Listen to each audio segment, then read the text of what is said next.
Drawn to the Fire. The second manga of this batch is finally here, and it's a sports manga, and which means, if you do not know, that it's here to try to do the hardest challenge in all of Weekly Shonen Jump.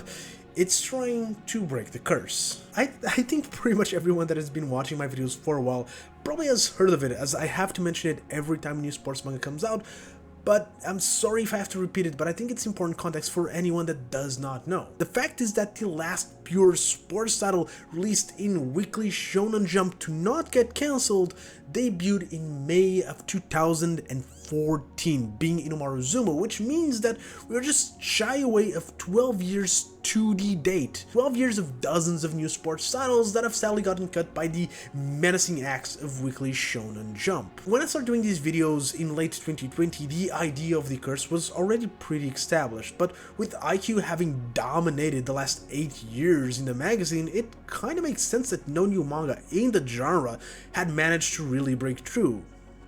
But we are 6 years removed from the end of that manga, and we're still here, still trying to break the curse. And what I think is the worst thing is that it's not for a lack of trying. Sure, there's been some kinds of breakthroughs, Kanabanashi to a lesser degree, so nerds bring the essence and feel of the competition to other areas, and Blue Box is a rom-com with a lot of sports elements to it, but none of them are sports manga in the same sense as an IQ, a Slam Dunk, an iShield 21, for example. Over the last few years, Shonen Jump has tried their very best to fill the spot. This is the 9th overall sports series to release since 2023, but none of them really seem to stick. And sure, there's been a lot of mediocre and downright bad manga that have been released during these last few years, but things like Martial Master Sumi or Arukaze Mount were incredibly solid sports titles that may not have had a chance during the IQ era, but were perfectly good enough when you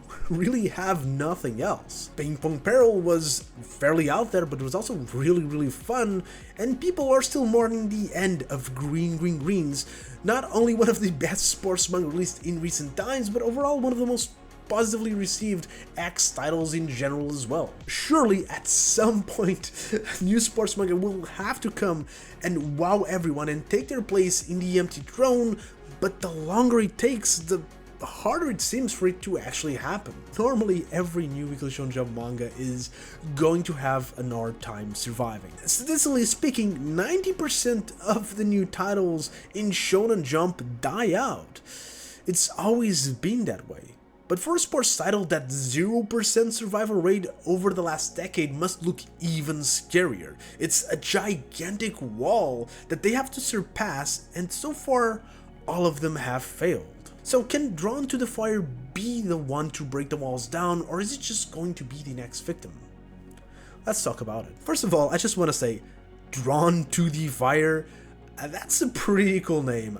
I know some people are going to say that it's cringe or something like that, but personally I think it's one of the coolest names in Weekly Shonen Jump history, just up there with Burn the Witch. And if you don't agree with that, just drop in the comments what name you think is cooler, and I'll go there and tell you why you're wrong. I probably won't even tell you why, I'll just say that you're wrong. But name aside, this is a story of Keiki and his promise with his childhood friend. When Keiki first joined the basketball club, he was bullied for being too short, but Ana, one of the basketball players in the entire club, defended him, and they started playing together, and they started improving massively, until one day, she had to move away, and so they promised each other that they'd meet again in the Nationals. He does not reach the Nationals. In the preliminaries, he ended up facing the MVP of the entire tournament, a kid named Natsu, who just decimates them, but not everything is his fault, as Keiki is also very much to blame, having missed an absurd 26 passes throughout the entire game. So, completely destroyed not only by the score, but by the rumors that Natsu and Hana had actually met in the Nationals and may have been dating, he decides to give up on everything and quits basketball. Thus, the story starts. To Keiki's surprise, Natsu actually joins the same high school as him, and obviously is going to join the basketball team. A team that desperately needs more players, so Natsu starts looking for new members, and that's when he meets Keiki again.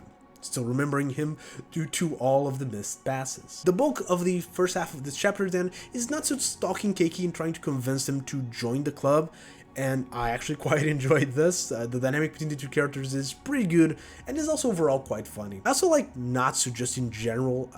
The way he presents himself was talked about at first. You'd think that there's gonna be like a Sasuke type, or I guess a Kageyama type if we're talking about sports manga, but he really isn't. He's very chill and is also incredibly supportive of Keiki, which at first sounds weird because Keiki isn't that really good of a player, but we do learn why towards the end of this chapter. Eventually, Natsu does convince Keiki to join him for a match, but not as a player and instead just to help tally the score, which he does agree, but midway through the match, one of the kids gets kicked out and needs to be switched. With no other players, there's no way but having Keiki play. This is where the true goal of Natsu is revealed. Remember those 26 missed passes? Well, Keiki thought he was just really bad at the sport, and the reason why he didn't notice earlier is because Hana was good enough to still manage to grab the passes, but that's not really the full truth of it. Keiki is actually really good at two things. One of them is to draw the opponents with fake outs and passing exactly to the best possible position for a score. The thing is, due to him being so good at fake outs, he would fake out his own teammates and none will be in position for the real pass once Ina finally left the team. But Natsu is an MVP player just like Ana, and so throughout the game he's able to get the passes and win the match. It was because he understood Keiki's ability that Natsu was not only trying to recruit him to the team, but actually moved specifically to that high school so that they could play together. That's where this chapter ends. So what I think this manga does is understand perfectly what makes a solid sports manga, and so far delivering on that. The sense of competition, showing the love and intensity of the sport right from the get-go. It really has a good sense of movement.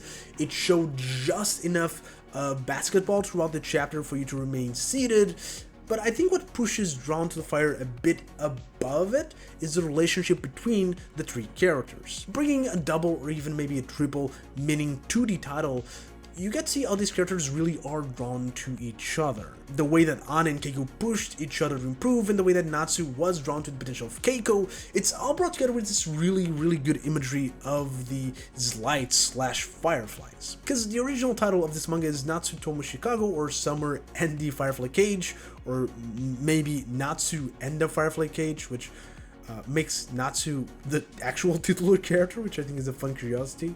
But anyways, I really did like the imagery. It improved on what was already a solid base, and it managed to push it to another level. Now, the main question that I never ever answer: can this manga break the curse, climb the wall, and be the one? Well, I think it has a chance. I've seen a few complaints about the manga, and the main one being about the art, which I really don't think it's bad. Like, sure, the faces are stylized, but the art in itself is arguably quite good. But maybe the art style just isn't for everyone. I personally didn't care too much about it one way or the other.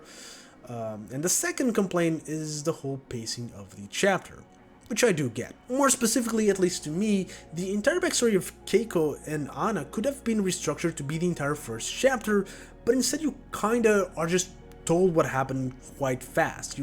It doesn't really feel like you've experienced that relationship, and because of it, I think it makes it quite harder to connect with it at the start of the chapter.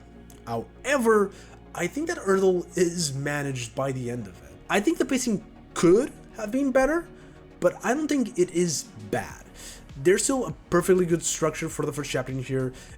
That has the whole backstory. We got to explore why these characters are drawn to each other, and we have enough of the match here just to cap it all off without feeling like it was going too fast. I will not go as far as calling this chapter perfect, but I think it is a pretty good first chapter. The problem is that it's far from being the first sports manga in the last 10 years to have a pretty good first chapter. Is it really the best sports manga released in this decade in the magazine? Because that's the standard to survive right now. And overall, I do believe it's probably among top 5, so I would definitely not be mad if this is the one to survive. But it's so hard to be optimistic for a Jump sports manga. Just feels like it's doomed. I'll say this though, with this manga being sandwiched between the release of one of my favorite gag mangaka in Jump, as well as one of the most popular mangaka in Jump overall, I was not expecting this manga to be the one that I was going to enjoy the most out of this batch, but with this first chapter, it might just end up being. We'll have to see how it develops, and if it is able to finally climb the unclimbable mountain. But if you want to see my previous first slot videos, then click the playlist on the left, and if you want to know my thoughts on all future Shonen Jump manga, then subscribe. And if you're still here, thank you very much, and I'll see you next video.